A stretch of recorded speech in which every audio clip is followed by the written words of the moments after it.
आज की अपने इस वीडियो में हम लोग हिंदी साहित्य पर आधारित कुछ महत्वपूर्ण बहुविकल्पीय प्रश्नों को डिस्कस करेंगे, जो कि हिंदी की सभी प्रतियोगी परीक्षाओं के लिए, स्पेशली यूपी टेट और सुपर टेट के लिए बहुत ही इम्पोर्टेंट होगा।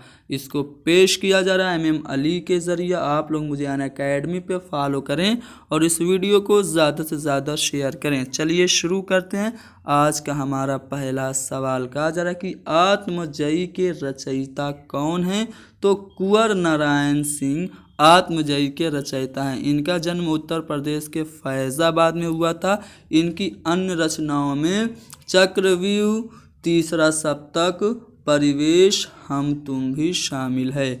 इसके अतिरिक्त इन्होंने आत्मजयी की रचना की, जो कि आपको प्रश्न में पूछा गया था। इसके अलावा आकारों के आसपास, अपने सामने, वाजश्रवा के बहाने कोई दूसरा नहीं और इन दिनों, ये सभी रचनाएं भी किसकी हैं? कुंवर नारायण सिंह की हैं। अगला जो सवाल है वो ये कि चाँद का मुँह टेढ़ा के रचयिता कौन है? दोस्तों, अगर आपसे क्वेश्चन पूछ दे कि चाँद का मुँह टेढ़ा किस विधा की रचना है, तो आपको पता होना चाहिए ये काव्य है। इसीलिए मैंने यहाँ पे कोष्ठक में लिख दिया है कि चाँद का मुँह टेढ़ा ये काव्य है। ये किसका काव्य है ये पूछा जा रहा है, तो गजानन माधव मुक्तिबोध जी का ये काव्य है चाँद का मुँह टेढ़ा।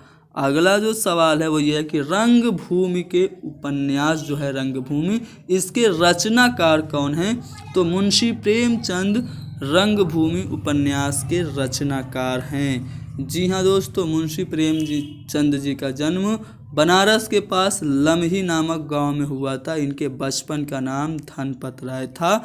इन्होंने रंगभूमि के अतिरिक्त और भी बहुत सारे प्रसिद्ध उपन्यास लिखे, जिसमें सेवा सदन, प्रेमाश्रम, रंगभूमि, निर्मला, कायाकल्प, गबन, कर्मभूमि और गोदान शामिल है।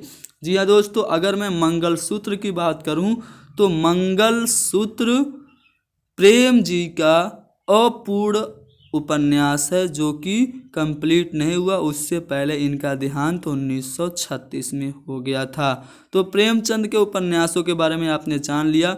अगर मैं इनकी कुछ प्रसिद्ध कहानियों की बात करूं तो कफन, इसके अलावा बड़े घर की बेटी, पूस की रात और नमक का दारोगा और ईदगाह भी बहुत ही प्रसिद्ध है। अगला सवाल यह कि अष्टछाप के सर्वश्रेष्ठ भक्त कवि के रूप में किसका नाम लिया जाता है? तो सबसे पहले अष्टछाप के जो 8 कवि हैं उनको जान लेते हैं। अष्टछाप का गठन गोस्वामी विट्ठल नाथ ने किया था और 4 शिष्य उनके पिताजी के थे और 4 शिष्य उनके थे, यानी कि वल्लभाचार्य के जो 4 शिष्य थे उसमें कुंभन दास, सूरदास, परमानंद दास और कृष्णा दास हैं। जबकि विट्ठल नाथ के जो शिष्य थे वो गोविंद दास, नंद दास, छीत स्वामी और चतुर्भुज दास हैं। ये 8 मिलकर अष्टछाप कवि कहलाए। इन 8 में जो सूरदास हैं वो भक्त कवि के रूप में सबसे ज़्यादा प्रसिद्ध हैं। तो यहाँ पे बी वाला ऑप्शन सही जवाब होगा। अगला जो सवाल है वो ये कि यामा के रचयिता हैं। दोस्तों, यामा के बारे में मैं आपको बता दूं, ये हिंदी की ऐसी रचना है जिसको कि ज्ञानपीठ अवार्ड मिला। इसके अतिरिक्त हिंदी की 3 और रचनाओं को भी ज्ञानपीठ अवार्ड मिला। सबके बारे में मैं आपको बता दूं तो सबसे पहले हिंदी में जिसे ज्ञानपीठ अवार्ड मिला वो रचना चिदम्बरा है। चिदम्बरा किसकी रचना है? तो ये सुमित्रा नंदन पंत जी की है और इस रचना को 1968 में ज्ञानपीठ अवार्ड मिला। दूसरा ज्ञानपीठ अवार्ड हिंदी की जिस रचना को मिला उसका नाम है उर्वशी। उर्वशी को भी ज्ञानपीठ अवार्ड मिला था।